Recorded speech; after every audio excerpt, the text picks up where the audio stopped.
আল্লাহর নবীর আগমনের পূর্বে যেই আরবের লোকেরা, শোনো মুসলমান, কান খুলে শোনো, আজকে তোমরা যদি মনে করো যে কাপড় চোপড় খুলে মডার্ন হয়ে গেলে, দাড়ি শেভ করে আধুনিক হয়ে গেলে উন্নতি হবে, তাহলে আফ্রিকার জঙ্গলে যারা থাকে ওদের গায়ে কোনো কাপড় নাই, ওরাই সবচেয়ে বেশি উন্নতি করার দরকার ছিল।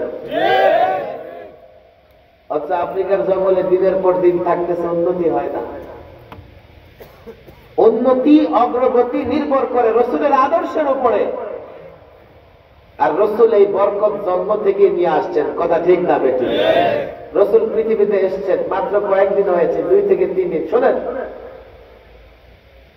হযরত হালিমাতুস সাদিয়া এসেছেন, তৎকালীন সময় মক্কার নিয়ম অনুযায়ী শহরে বাচ্চাদেরকে গ্রামে পাঠিয়ে দিত লালন পালনের জন্য।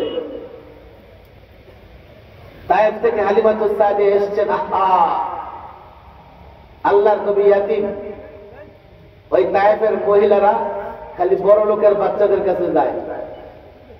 রসুল ইয়াতীম মনে করছেন, রসুলকে যদি লালন পালনের জন্য নিয়ে যায় তাহলে তো মা আমিনা ঠিক মতো বকশিশ বেতন ভাতা দিতে পারবেন না। অন্যদিকে হালিমাতুস সাদিয়া, ওই বৎসর ছিল দুর্ভিক্ষের বৎসর, তারও তেমন লালন পালনের কি ছিল না, সক্ষমতা ছিল না। বড় লোকের সন্তানের কাছে গেলে বলতো না, হালিমাতুস সাদিয়া গরিব মানুষ, আমার সন্তানকে নিয়ে ঠিক মতো কি করতে পারবে না, লালন পালন করতে পারবে না। এই যুবক, তোমরা যারা মাহফিল আয়োজন করেছো, তোমরাও শোনো, তোমরাও শোনো। হালিমাতুস সাদিয়া তার স্বামীকে বললেন, স্বামী গো, একদিকে আমরা কোন সন্তান পাচ্ছি না, মনে হয় খালি হাতে ফিরে যেতে হবে। শুনেছি মুহাম্মদ ইবনে আব্দুল্লাহ, আব্দুল্লাহর ছেলে মুহাম্মদ গরিব হওয়ার কারণে কেউ তাকে নেয় না, আমরা কি তাকে নিয়ে দিব? হালিমাতুস সাদিয়ার স্বামী বললেন, হ্যাঁ, খালি হাতে যাওয়ার চেয়ে তাকে নিয়ে নেওয়া ভালো। আল্লাহু আকবার। রাসূলুল্লাহকে নিয়ে হালিমাতুস সাদিয়ার দুর্ভিক্ষের বৎসরে, তার স্তনে দুধ নাই, শূন্য। আল্লাহু আকবার। রাসূলুল্লাহকে কোলে নেওয়ার সঙ্গে সঙ্গে তার স্তন দুধ দ্বারা পরিপূর্ণ হয়ে গেছে। শুধু তাই না, হালিমাতুস সাদিয়া বুঝে গেলেন এই সন্তান কোনো স্বাভাবিক সন্তান নয়, এর সঙ্গে বরকত জড়িত। স্বামীকে ডেকে বললেন, স্বামী যাও, ওর না খেয়ে তার স্তন গুলো শুকিয়ে গেছে, দুধ দেয় না, বকরিগুলোর স্তন শুকিয়ে গেছে, বালতিটা নিয়ে একটু যাও, গিয়ে দেখো। আমার মনে হয় এই শিশুর বরকতে আমরা বড় লাভবান হব। হালিমাতুস সাদিয়ার স্বামী বালতি নিয়ে গিয়ে যখন বকরির স্তনের নিচে রাখলো আর দুর্বল ওটের স্তনের নিচে রেখেছে, সঙ্গে সঙ্গে দুধ দ্বারা বালতি পরিপূর্ণ হয়ে গেছে। যারা মনে করে আল্লাহর নবী অনুসরণ করলে উন্নতি অগ্রগতি হবে না, সিরাতের কিতাবে এসেছে হালিমাতুস সাদিয়া যখন তায়েফ থেকে মক্কার দিকে রওনা হয়েছিলেন, দুর্বল গাদার উপরে সাওয়ার, আর সাথীদের গাদাগুলো বড় শক্তিশালী সবল। হালিমাতুস সাদিয়া সাথীদের ডেকে বলেছিলেন, ও সাথীরা, একটু ধীরে চলো, মরুভূমির পথ, চোর ডাকাতের ভয় লাগে, তোমরা আমাকে পিছনে ফেলে যেও না, তোমরা একটু ধীরে চলো, আমার গাদাটা চলতে পারে না। আজকে যখন হালিমাতুস সাদিয়া আল্লাহর পয়গম্বর মুহাম্মদ আরবিকে নিয়ে রওনা হলেন, মক্কা থেকে তায়েফের দিকে ফিরে চললেন, এবার হালিমাতুস সাদিয়ার সাথীরা ডেকে বললেন, এ হালিমাতুস সাদিয়া, ব্যাপারে কি? তুমি কি নতুন কোন বাহন ক্রয় করেছো নাকি? তোমার বাহনের এই গতি কোথা থেকে আসলো? দুর্বল বাহন এত দ্রুত কিভাবে চলে? হালিমাতুস সাদিয়ার সাথীরা ডেকে ডেকে বলছে, কারণ তারা জানে না আগে এই গাদার উপরে শুধুমাত্র হালিমাতুস সাদিয়া সাওয়ার ছিল, এখন এই গাদার উপরে সাওয়ার হয়েছে আকায়ে মদিনা মুহাম্মদ আরবি, আল্লাহর নবী। গাদার পিঠে সাওয়ার হওয়ার সঙ্গে সঙ্গে এই দুর্বল গাদার গতি বৃদ্ধি পেয়ে গেছে। গাদার উপরে রাসূল সাওয়ার হলে যদি গাদার দ্রুত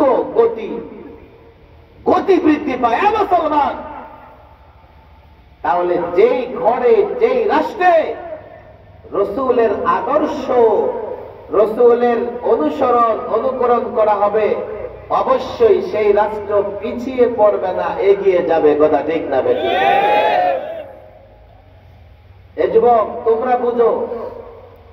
যুবকদেরকে এই জন্যই বলি, আজকাল যুবকরা এমন রঙিন স্বপ্ন দেখে মনে করে যে রসুলের সুন্নত ছেড়ে দিয়ে একটু একটু মডার্ন হলে মনে হয় উন্নতি অগ্রগতি হবে। আল্লাহর কসম, কোন মুসলমানের উন্নতি অগ্রগতি হবে না যতক্ষণ না সে রসুলের আদর্শ মেনে চলবে।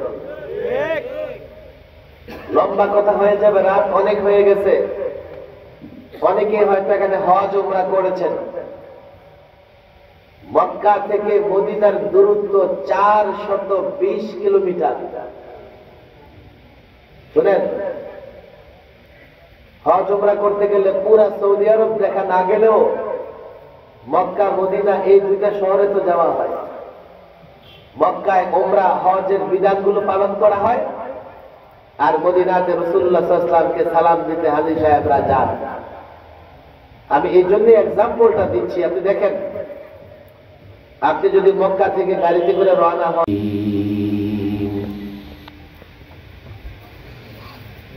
قل إن كنتم تحبون الله فاتبعوني يحببكم الله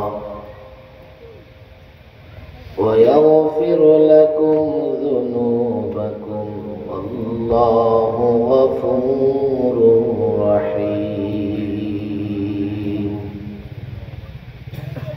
صدق الله مولانا العظيم وصدق رسوله النبي الكريم ونحن على ذلك من الشاهدين والشاكرين والحمد لله رب العالمين.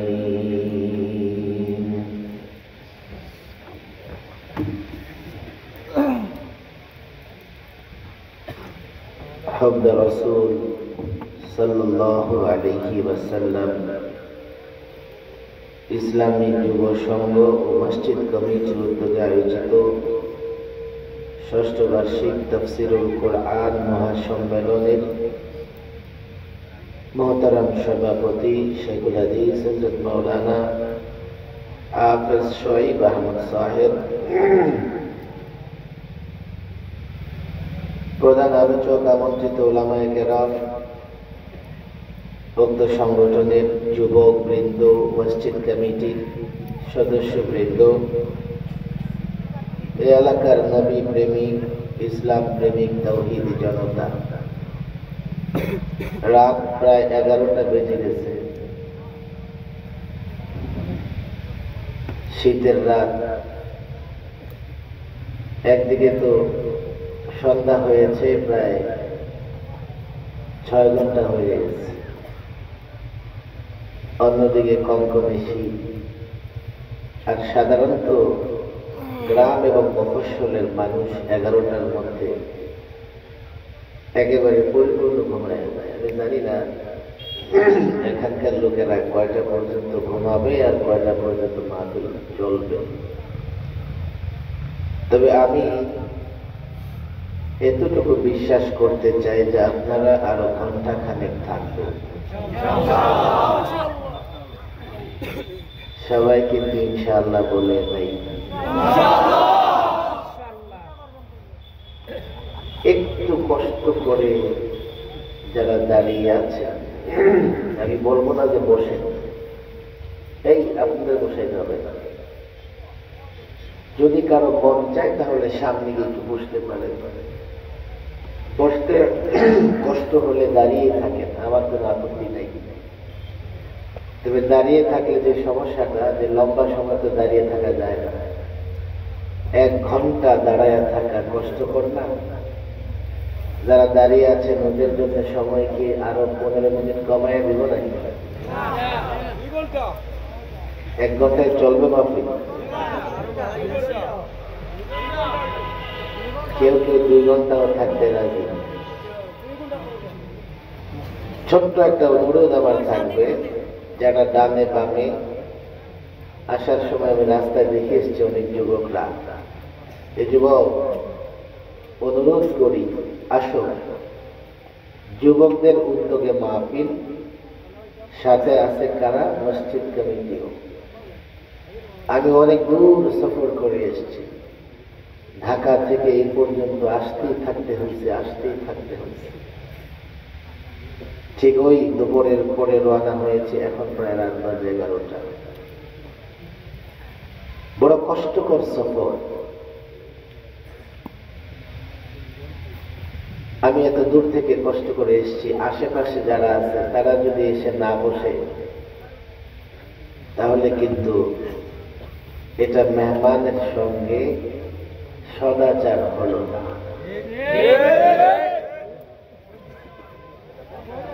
এবং আপনারা কথা বলবেন না রে ভাই, কি নাম যে কমলগঞ্জ, কমলার সঙ্গে আপনাদের কোনো সম্পর্ক আছে নাকি? কমল কেন? কমলার কমল আমি জানি না কমলার পুরুষ লিঙ্গ কমল কিনা। গ্রাম দেশে অনেক মহিলার নাম কমলা থাকে কি থাকে না? কমলগঞ্জের মানুষ, তাদের মনটা কোমল এবং নরম হওয়া চাই, কথা ঠিক না? এই জন্য কোনো চাপ দিব না, শুধু অনুরোধ করি, যেহেতু মন নরম আর কোমল, হৃদয়টা কোমল, ওনারা বলবে, আপনারাও চুপচাপ থাকেন, জোর করবেন না।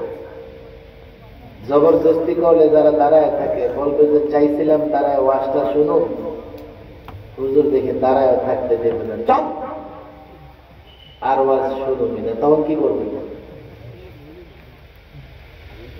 যুবকরা মাহফিলের আয়োজন করেছে, এটা আমাদের জন্য খুশির এবং আনন্দের সংবাদ, কথা ঠিক না? বাকি যুবক যারা আছো রাস্তাঘাটে, বাসা বাড়িতে, ওয়াজ মাহফিল শোনো, পারলে আমল করো, কিন্তু অন্তত দোয়ায় তো শরীক হওয়া চাই। আমার যতদূর ধারণা প্রায় 1 বছর আগে মাহফিলে ডেট হয়েছে, 1 বছর ধরে এই যুবকরা মাহফিলের ফিকির করেছে, মেহনত করেছে। মাহফিল তো হচ্ছে মাত্র আজকে, কিন্তু মাহফিলের ফিকির চিন্তা অনেক আগে থেকে। দ্বীনি কাজ করা যেভাবে সওয়াবের, দ্বীনি কাজের চিন্তা করলেও সওয়াব হয়। এক মানে হচ্ছে মেহনত বড় পুরনো, দীর্ঘ মেহনতের পরে আজকের এই মাহফিল, আমরা মাহফিল শেষ করে আল্লাহ তাবারক ওয়া তাআলার কাছে এই মেহনতের বদলা, জাযা চাই কি চাই না? আমি তো মনে করি বয়ান যদি আমার 1 ঘন্টা হয়, দোয়াও কমপক্ষে 1 ঘন্টা হওয়া উচিত। এই জন্য আমার অনুরোধ থাকবে, মাইকের আওয়াজ যত দূর যায়, আমার মা বোনদের কাছেও আমার অনুরোধ থাকবে, ঘরের কোন একটা কোনায় আপনারা উজু করে বসে যান, ঘন্টাখানেকের মধ্যে আলোচনা শেষ করে সকলে মিলে আমাদের সব সমস্যার জন্য আল্লাহ তাবারক ওয়া তাআলার কাছে দোয়া করব। আমি মুসাফির, অনেক আলেম এখানে আছেন, হাফেজে কোরআন আছেন, দাড়ি পাকা বুজুর্গ আছেন, বিশেষ করে যুবকরা আছেন। যুবকদেরকে যৌবনে আমল, ইবাদত আল্লাহর কাছে সবচাইতে বেশি পছন্দ। যুবকের আমল যদি আল্লাহর পছন্দ হয়, যুবক কি আল্লাহর পছন্দনীয় হবে না? আর পছন্দের কেউ যখন কারো কাছে কিছু চায়, সে ফেরত দিতে পারে না, তাহলে যুবকরাও যখন আল্লাহর কাছে চাইবে আল্লাহ যুবকদেরকে ফেরত দেবে না। দাড়ি পাকা বুজুর্গ যারা, যার দাড়ি পেকে সাদা হয়ে গেছে, আল্লাহ বলেন এমন লোকেরা যখন হাত উঠায় তো আমার লজ্জা হয় সেই হাত ফিরিয়ে দিতে। আল্লাহ তাবারক ওয়া তাআলা সেই হাত সে ব্যক্তির দোয়াকে কবুল করে দেন। হব্বে রসুল সংগঠনের নাম। হব্বত মানে কি বলেন? হব্বত মানে কি? আপনাদের কষ্ট হইতেছে? হব্বত মানে মহাব্বত। হব্বত মানে কি বলেন? বলেন হব্বত মানে কি? আমরা হব্বত শব্দ না শুনলেও মহাব্বত তো শুনি। আরে শুনি না? ভালোবাসা কোন ভাষা? আওয়াজ করেন, কোন ভাষা? জায়েজটা না নাজায়েজটা? নাজায়েজ ভালোবাসার পরিণতি কি হয়? গত দুদিন আগে দেখেন নাই, বান্ধবীরে ডাকছে বন্ধু যে ঘরে আমি একা, ভালো লাগে না, আসো না একান্তে সময় কাটাই। পরে পত্রিকায় দেখলাম বন্ধু তার বান্ধবীকে আরো 4-5 জন সাথে নিয়ে গণধর্ষণ করে মেরে ফেলেছে। এটা হচ্ছে অবৈধ ভালোবাসার পরিণতি। কথা ঠিক না বেঠিক? ওই ভালোবাসা না, প্রকৃত ভালোবাসা, প্রেম ভালোবাসা বা মহাব্বত। হব্বত মানে মহাব্বত, হব্বে রসুল মানে রসুলের মহাব্বত। কথা ঠিক না বেঠিক? তাহলে এই সংগঠনের নাম হচ্ছে রসুলের, বলেন রসুলের, আওয়াজ করেন। আচ্ছা, এখন আপনারা বুঝেন রসুলকে কেন মহাব্বত করতে হবে। রসুলকে কেন মহাব্বত? আমি অনেকগুলা কারণ বলবো না, সব মিলায় 3টা কথা বলে আমি আলোচনা শেষ করব। রসুলকে কেন মহাব্বত করতে হবে? এক, এই ঘোষণা আল্লাহ দিয়েছেন, ভালো করে বুঝবেন যে আল্লাহকে মহাব্বতের দাবি করলে রসুলকে মহাব্বত করতে হবে। কথা ঠিক না বেঠিক? তাহলে কেউ যদি মনে করে যে আমরা আমাদের রব আল্লাহকে মহাব্বত করি, তাহলে তার এই দাবি যদি সত্য হয়ে থাকে সে রসুলকে মহাব্বত করতে হবে। এক, আল্লাহকে মহাব্বতের জন্য রসুলকে মহাব্বত করা যদি, আমি কোরআনে কারিমের আয়াত তেলাওয়াত করেছি, অনেক আলেমরাই করে, আপনারা আর তরজমা জানেন। قل إن كنتم تحبون الله فاتبعوني يحببكم الله। হে মুসলমান, এই আয়াতের উপর কথা বললে রাত শেষ হয়ে যাবে। প্রথম কথা হচ্ছে আল্লাহর প্রেমের দাবি করলে, আর আল্লাহকে কেন ভালোবাসতে হবে? আমাদের সৃষ্টি করেছেন কে? আওয়াজ করে বলবেন কে?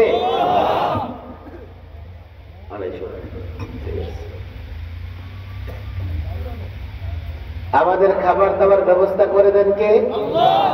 কোন সন্দেহ আছে? দুর্বল আওয়াজ কেন? আমাদের খাবার দাবারের ব্যবস্থা করেন কে? আমরা মরে কার কাছে যাব?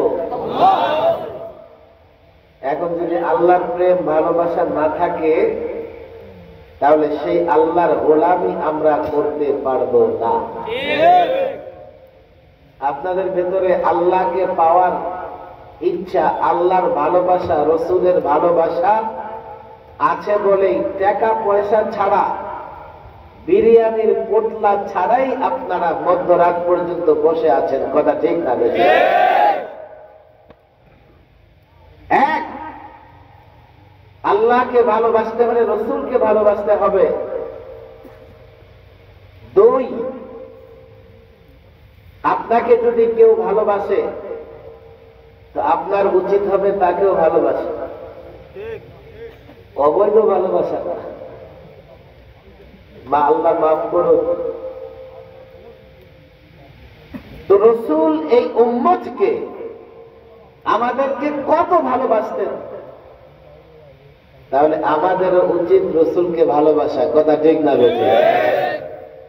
তিন, আমার ভাইয়েরা হাতে ধরি পায়ে ধরি বোঝার চেষ্টা করেন। তিন, যদি আমাদের ভেতরে রসুলের ভালোবাসা না থাকে তাহলে আমরা রসুলের ইত্তেবা, রসুলের অনুসরণ করতে পারবো না। একটা গল্প আছে, আল্লামা মুফতি আমিন রাহিমাহুল্লাহ প্রায় একটা গল্প বলতেন, শোনাবো আপনাদেরকে। 1 ঘন্টার চেয়ে 2-4 মিনিট বেশি হলে কষ্ট হবে? আমি তো মনে করি 1.5 ঘন্টা তো চলতেই পারে নাকি? এতটা চলবে না, তবে যতটুকু কথা আমার কথার পরে কথা আসতে থাকে আমি বলে শেষ করব। আপনাদের হাবভাব দেখে বোঝা যাচ্ছে আপনারাও ক্লান্ত।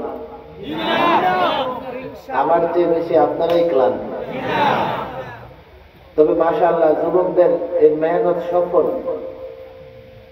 এই গ্রামের একটি প্রোগ্রামে যথেষ্ট লোকজন হয়েছে, আয়োজনও যুবকরা খুব সুন্দর করেছে। আমি মনে করি আমি আসতে পারি আর না পারি, আল্লাহ যেন যুবকদের এই মেহনতকে ধারাবাহিক চালিয়ে যাবার তৌফিক দান করে। এক বেচারার একটা চাকর ছিল। চাকর এই টাইপের ছিল, যতটুকু চাকরকে নির্দেশ দিত চাকর ততটুকুই করত। বুঝেন নাই? চাকরকে বলেছে, চাকর আমার কাপড়টা ধুয়ে উঠানে নেড়ে দে। চাকর নিয়ে কি করছে, উঠানে কাপড়টা নেড়ে দিছে। একটু পরে বৃষ্টি শুরু হয়ে গেছে। চাকরের জন্য উচিত কি ছিল, বৃষ্টি নামতেছে কাপড়টা গুছায় ঘরে নিয়ে আসে। কথা ঠিক না বেঠিক? এমনি চাকর বসে রয়েছে, বৃষ্টি পড়তেছে, সে বসে আছে। কেন? মনিবের নির্দেশের অপেক্ষায়।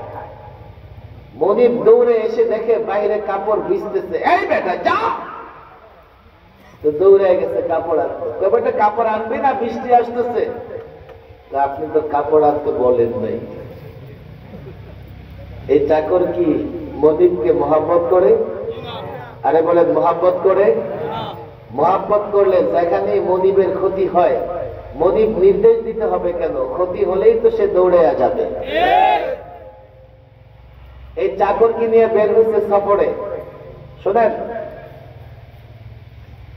7 দফা লিখে দিচ্ছে, এই বেটা এই সফরে অমুক জায়গায় বিরতি হবে, অমুক জায়গায় খাবার দাবার হবে, এই সফরে তোমাকে এই কাজ এই কাজ এই কাজ এই কাজ করতে হবে। শীতের সফর।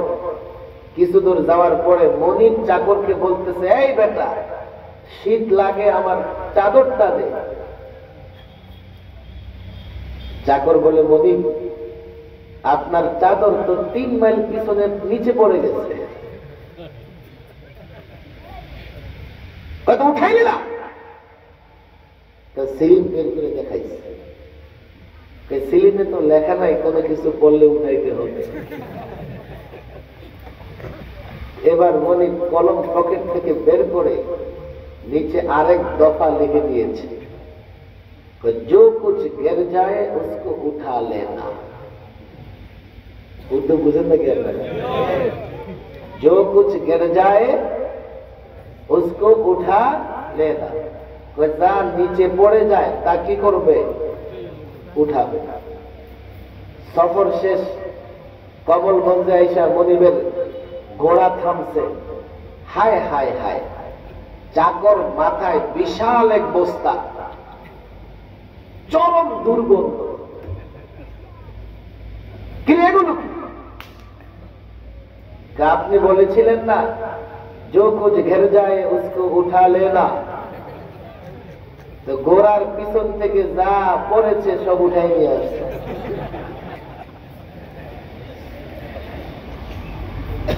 এই চাকরের ভিতরে কি মনিবের মহব্বত আছে? আপনাদের কি মনে হয় আছে?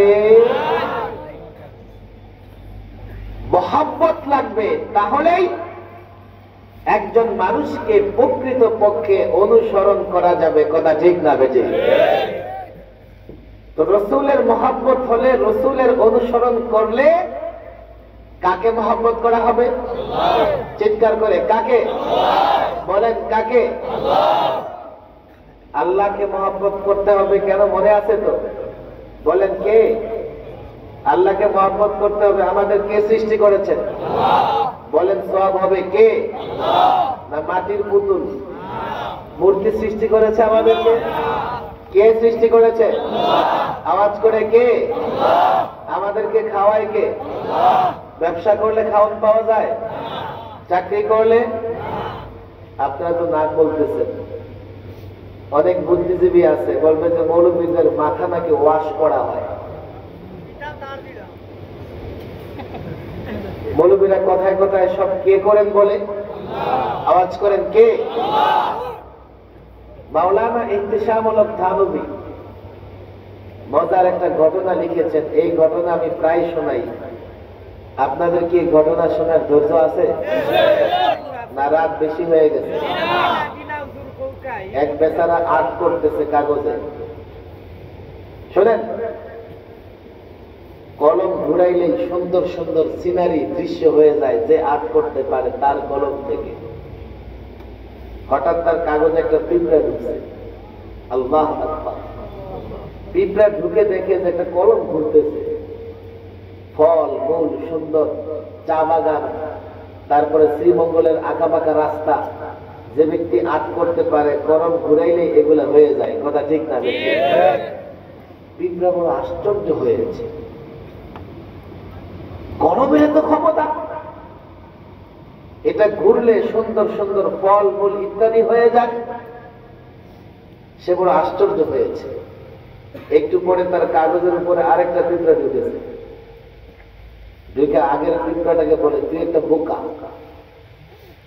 অপরাধ অপরাধ হলো বেটা, একটু উপরের দিকে তাকা। তাকাইছে, কয় কলমের গোড়ায় কি আছে? একটা হাত। আবে বোকা, কলমের কোনো পাওয়ার নাই, পাওয়ার হচ্ছে হাতে। হাত ঘুরে তো কলম ঘুরে, এরপরে সুন্দর সুন্দর দৃশ্য হয়। কথা ঠিক না বেটি? বুঝা ঠিক বলেন নাই?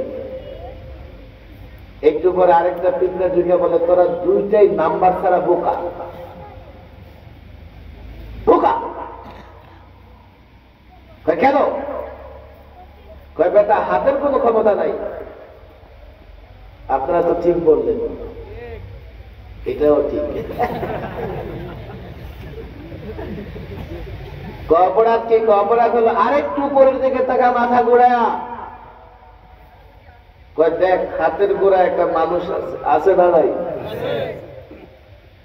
সব ক্ষমতা মানুষ তার। মানুষ হাত নাড়ে, হাত কলম নাড়ে, সুন্দর সুন্দর সিনারি হয়। কথা ঠিক না বেঠিক? এবারও না বুঝা ঠিক। কোন দিকে যাবে? একটু পর আরেকটা পিঁপড়া ঢুকে কয়, তোরা তিনটে বেড়ে গাদা। কেন?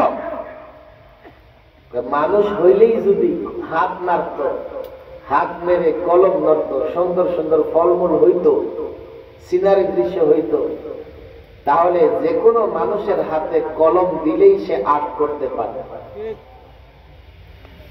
তাহলে বোঝা গেল অনেক মানুষ আছে কলম দিয়া দেন, কলম ভাঙবে, কাগজ ছিঁড়বে, একটা গাছ ও মরা মুরগিও আর্ট করতে পারবে না। মানুষের কোন ক্ষমতা নাই। তাহলে কেমনে কি? মানুষের মাথায় মেমোরি কার্ড আছে। এই মেমোরি কার্ডে যে আর্ট করা শিখেছে সে আর্ট করতে পারে, আর যে আর্ট করা শিখে নাই সে কি করতে পারে না। এবার আপনারা বলেন, মেমোরি কার্ড কি আপনি লাগাইছেন দোকান থেকে কিনা? কে দিছে? বলেন কে দিছে? আমার মুসলমান ভাইয়েরা, একদল বুদ্ধিজীবী হয়তো আমাকে বলবেন, মৌলভী সাহেব আপনারা বলেন সবকিছু আল্লাহ করে, আমি যদি ব্যবসা না করি আল্লাহ আমারে কোথা থেকে খাওয়াবেন? কেউ হয়তো বলবে, আমি যদি জমিতে ফসল না লাগাই আমার খাবার কোত্থেকে আসবে? কোন যুবক হয়তো বলবে, আমি যদি চাকরি না করি আমাকে মালিক বেতন দেবে না, আমি ঘরে বসে কোত্থেকে খাবো? এই যুবক একটু চিন্তা করে দেখো, দুজন ব্যবসায়ী ব্যবসা শুরু করেছে, একজন দোকান বিক্রি করে বাড়ি চলে গেছে, ব্যবসায় লাভবান হতে পারে নাই। আরেকজন ব্যবসা করতে করতে 3টা-4টা দোকানের মালিক হয়ে গেছে। দুটো জমিতে পাশাপাশি ফসল উৎপাদন করবার চেষ্টা করা হয়েছে। একটি জমিনে ফসল হয়েছে 20 মণ, আরেকটায় হয় নাই 10 মণ। দুজন চাকরি শুরু করেছে দোকানদারে, একজন দোকানে কর্মচারী থেকে এরপরে 5টা দোকানের মালিক হয়েছে, আরেকজন সারা জীবন কর্মচারী থেকে গেছে। তোমার ব্যবসা বাণিজ্যে তোমাকে খাওয়ায় না। এই সবগুলোর পিছনে কারণ মাথা একটু ঘুরায় উপরের দিকে উঠাও, তাহলে বুঝতে পারবে সবকিছু কে করেন। জবান খুলে উঁচু আওয়াজে সব কে করে? আমরা বুঝি না। যার জন্য মনে হয় চাকরি করলে খাওয়া যায়, যার জন্য মনে হয় ব্যবসা করলে লাভবান হওয়া যায়। কত ব্যবসায়ী ব্যবসা শুরু করে ফকির হয়ে গেছে, কথা ঠিক না বেশি?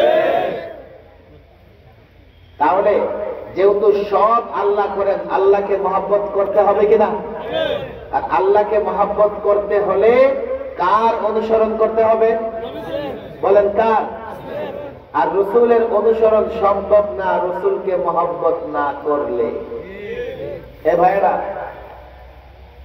1 ঘন্টা তো আপনারা বসবেন, আমি কিছু কথা আপনাদেরকে বুঝাইতে চাই, শোনেন।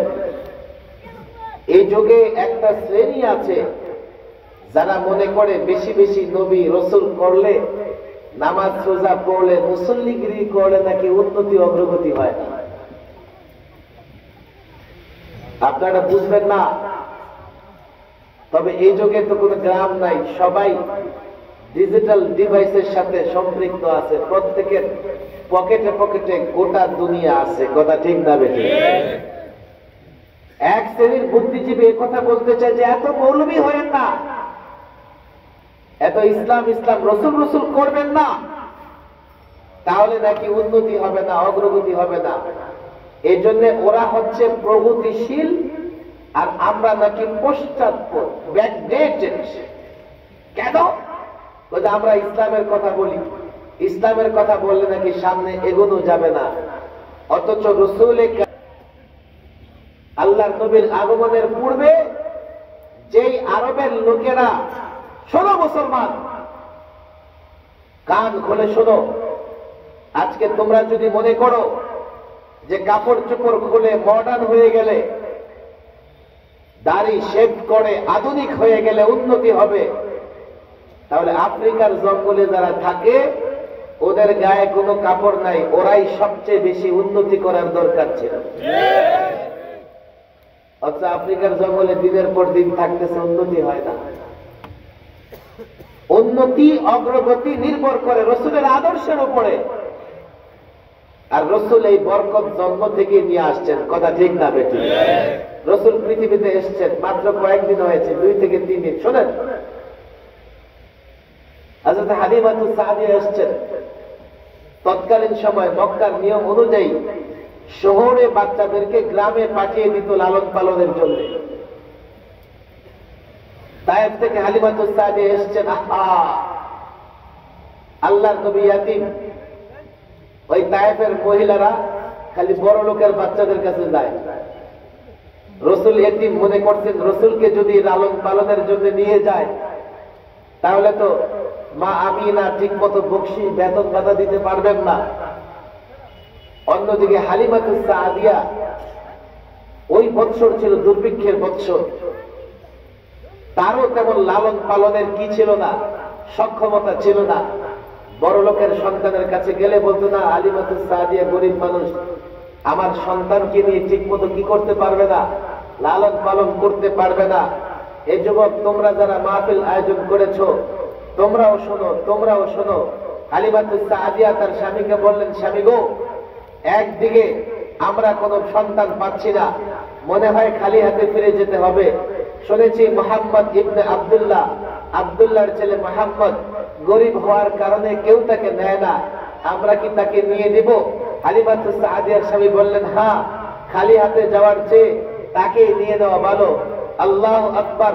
রাসূলুল্লাহকে নিয়ে হালিমাতুস সাদিয়ার দুর্ভিক্ষের বৎসরে তার স্তনে দুধ নাই, শূন্য। আল্লাহু আকবার। রাসূলুল্লাহকে কোলে নেওয়ার সঙ্গে সঙ্গে তার স্তন দুধ দ্বারা পরিপূর্ণ হয়ে গেছে। শুধু তাই না,